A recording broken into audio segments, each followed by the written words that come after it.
il y a un élément fondamental dans le couple qui s'appelle la communication. Vous savez que tout ce que communiquer, ça vient de commun, et commun c'est comme un.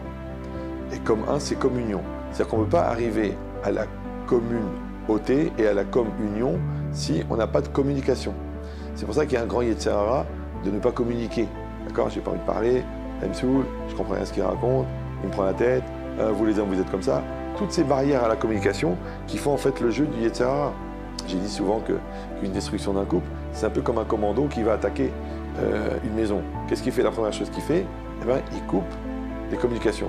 D'accord, il empêche d'appeler la police, il coupe le téléphone. Après, il déstabilise émotionnellement en jetant une grenade sur un côté de la maison ou en mettant le feu. Et la personne, elle est en panique. Et ensuite, il rentre et il tue la personne une balle dans la tête. Et de la même manière, le Yetzer Hara, il va d'abord couper la communication entre nous.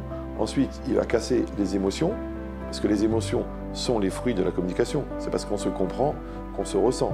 Maintenant, si on n'arrive plus à communiquer, automatiquement, les sentiments ils vont baisser. Maintenant, il y a plusieurs niveaux de communication. Il y a la communication basique, je rentre à la maison, bonjour, bonjour, ça c'est la base. Deuxième niveau de communication, c'est comment ça a été la journée. Donc la personne elle va prendre un petit quart d'heure pour m'expliquer comment elle a vécu les différents événements de la journée. Et moi, pareil, je vais lui raconter au niveau du travail, au niveau du mood, ce qui s'est passé. Et bien, c'est ce pont de communion entre nos deux volontés qui est, en fin de compte, véhiculé par nos deux paroles, c'est-à-dire ma parole est ton oreille et ta parole est mon oreille. En fin de compte, on se sert d'une structure extérieure qui s'appelle le bruit, qui s'appelle le son, qui s'appelle la parole, mais en vérité, ce qu'on veut, c'est créer un lien entre nos deux essences, entre nos deux volontés. Alors, c'est ce qu'on appelle vulgairement dans la rue, être sur la même longueur d'onde.